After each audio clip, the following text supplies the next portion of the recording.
नमस्कार मित्रांनो, आज मी तुम्हाला गुंतवणुकीच्या एका विलक्षण प्रकाराबद्दल सांगणार आहे, जे आहे पीपीएफ अकाउंट.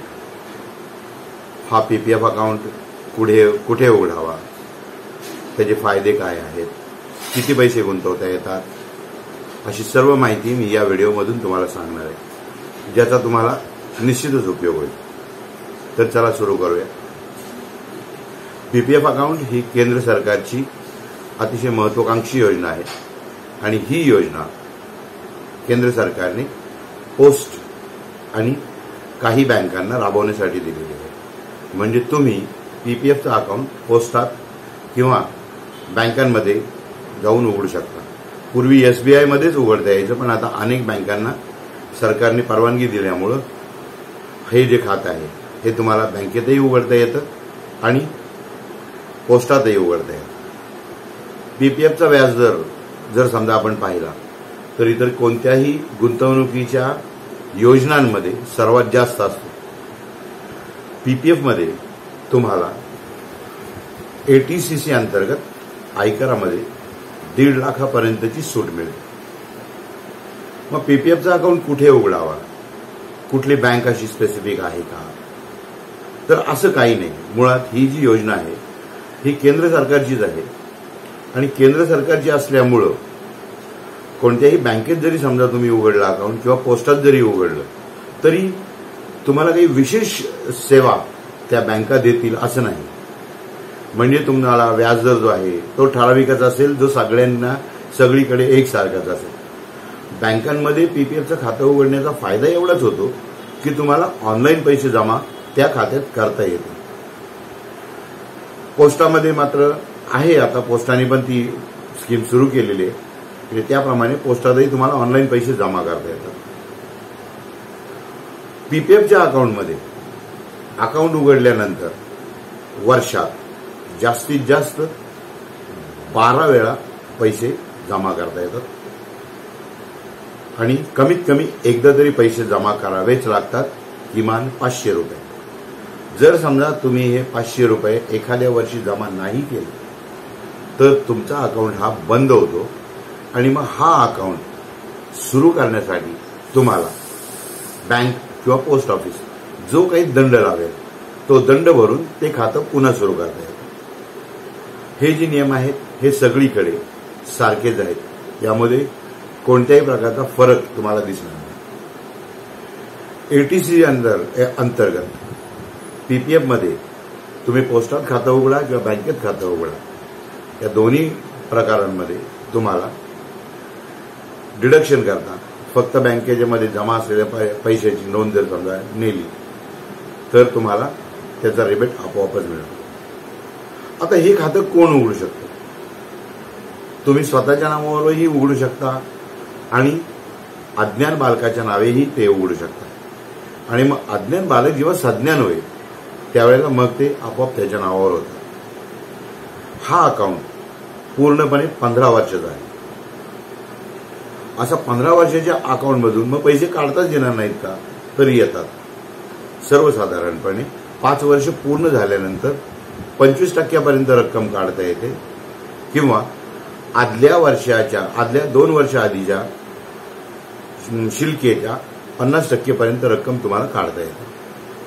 ही रक्कम तुम्हाला कारण देण्याचं काहीही गरज नाही, नुसतं तुम्ही फॉर्म भरून दिल्यानंतर ही रक्कम काढता येते. 15 वर्षापर्यंत हे अकाउंट बंद करता येत नाही. हे अकाउंट 15 वर्षानंतर पूर्णतः तुम्हाला सगळी रक्कम त्याच्यावरच्या व्याजासह देण्यात येते. तुमची इच्छा जर समजा असेल तर हा अकाउंट तुम्हाला पुढच्या 5 वर्षाकरता एक्सटेंड करता येतो, वाढवता येतो आणि त्यानंतरही पुन्हा तो 5 वर्षाकरता वाढवला जातो किंवा तुम्हाला वाढवता येतो. जर तुमची इच्छा नसेल तर 15 वर्षानंतर तुम्ही ही रक्कम जी आहे ती पूर्णतः काढून घेऊ शकता. हा अकाउंट तुम्ही फक्त भारतीय असाल तरच उघडता येतो. नॉन रेसिडेन्शियल इंडियन्स किंवा HUF हिंदू अनडिवायडेड फॅमिली यांना हा अकाउंट उघडता येत नाही. म्हणजे तुम्ही फक्त भारतीय असणं आवश्यक आहे. तुम्ही व्याजाचे इतर कोणत्याही प्रकारची जर समजा पाहिली रचना तर त्यामध्ये पीपीएफचं व्याज जे आहे, व्याज दर हा नेहमीच सर्वात जास्त आहे. पीपीएफचा व्याज दर हा वेळोवेळी सरकार जाहीर करतं त्याप्रमाणे तो कमी जास्त होतो आणि तो सर्वच्या सर्व बँकांना किंवा पोस्टांना तो लागू असतो. आता पीपीएफमध्ये पैसे कधी भरावेत? पीपीएफमध्ये पैसे भरताना 1 ते 5 तारखेपर्यंत जर समजा तुम्ही पैसे भरले तर ते त्या महिन्याची शिल्लक म्हणून धरली जाते आणि त्या महिन्याचं व्याज लागू होतं. परंतु त्यानंतर जर तुम्ही भरलं तर ते जणू काही पुढच्या महिन्यात भरलं आहे असं समजून त्यावर व्याजाची परिगणना करण्यात येते. त्यामुळं पीपीएफमध्ये पैसे भरताना तुम्ही 1 ते 5 या तारखेमध्येच भरा, म्हणजे तुम्हाला त्या महिन्याच्या व्याजाचा लाभ जो आहे तो घेता येईल. पीपीएफमध्ये पैसे भरल्यानंतर नेहमी जर आपण पैसे भरत राहिलो, अगदी एक ठराविक रक्कम जरी भरत राहिलो तरी सुद्धा त्यामध्ये दीर्घ काळानंतर चांगली रक्कम जमा होते. त्याशिवाय तुम्हाला एटीसी अंतर्गत जो 1.5 लाखापर्यंतचा टॅक्स बेनिफिट जो होतो तो तुम्ही ज्या स्लॅबमध्ये असाल त्या स्लॅबमध्ये समजा तो बेनिफिट होतो. तर काहींना 10% बेनिफिट होईल, काहींना 20% बेनिफिट होईल, काहींना 30% बेनिफिट होईल. हे जर समजा गृहीत धरलं तर पीपीएफची इन्व्हेस्टमेंट यील्ड जी आहे ती अगदी जास्तच निघते. त्यामुळं कुठल्याही गुंतवणुकीच्या संस्थेकडे अशा अनेक संस्था आहेत की ज्या तुम्हाला गुंतवणुकीचा सल्ला देतात. तर अशा ठिकाणी जर तुम्ही गेलात आणि जर विचारलं तर त्यांचा आग्रह हा नेहमी पीपीएफ उघडा हाच असतो. पीपीएफ हे वेल्थ क्रिएशनचं एक अतिशय सुंदर आणि छान प्रकार आहे. कुठेही तुम्ही खातं उघडा, तुम्हाला सेवा ज्या आहेत त्या एकाच प्रकारच्या मिळणार आहेत. नियम जे आहेत ते सगळीकडे एकाच प्रकारचे असतील. त्यामुळं पोस्टात उघडलं काय किंवा कुठल्या बँकेत उघडलं काही त्यांनी काहीही फरक पडत नाही.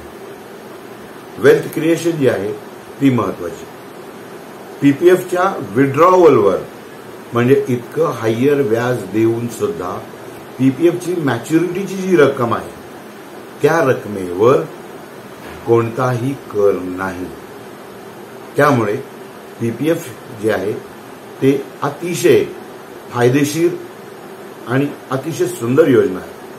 विशेषतः तरुण वयामध्ये जर समजा तुम्ही पीपीएफचं अकाउंट उघडलं तर ह्या अकाउंटमध्ये तुम्हाला तुमच्या प्रौढ वयापर्यंत चांगली रक्कम तुम्हाला साठवता येते आणि त्यावर कोणताही टॅक्सही मिळत बसत नाही. त्यामुळं हा अकाउंट जो आहे हा प्रत्येकाने उघडावा.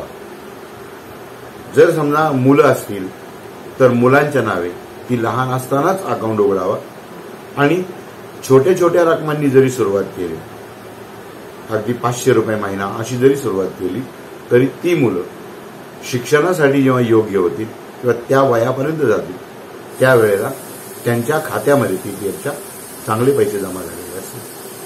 त्यामुळे या योजनेचा तुम्ही नक्की लाभ घ्या. सर्वांना सांगा आणि ही जी योजना आहे या योजनेमध्ये पैसे गुंतवून तुम्ही चांगल्या प्रकारे एक सरकारच्या गुंतवणूक योजनेचा लाभ घेऊ शकता. तुम्हाला ही माहिती निश्चितच उपयोगी पडेल. पहा, आपल्या जवळच्या बँकेशी संपर्क साधा आणि अशा बँकेत जा की ज्या बँकेमध्ये गर्दी कमी असेल. अशा पोस्टामध्ये जा ज्या पोस्टामध्ये गर्दी कमी असेल, म्हणजे त्यामुळं तुम्हाला तिथे सेवा चांगली मिळेल. कारण प्रत्येक ठिकाणी सेवा जी आहे ती एकसारखीच मिळणार आहे. त्यामुळं कुठेही खातं उघडताना जर समजा बँक कमी गर्दीची जर असली तर हे खातं ती बँक उघडून घेते आणि तुम्हाला पैसे भरायला किंवा काढताना कोणताही त्रास होत नाही. ही माहिती तुम्हाला कशी वाटली मला जरूर कळवा आणि तुमच्या काही शंका असतील पीपीएफ बद्दल तर त्या सांगा. मी निश्चितपणे उत्तर देण्याचा प्रयत्न करेन. हा व्हिडिओ जर समजा आवडला असेल तर लाईक करा, शेअर करा, सर्वांना दाखवा आणि नक्की गुंतवणूक सुरू करा. धन्यवाद.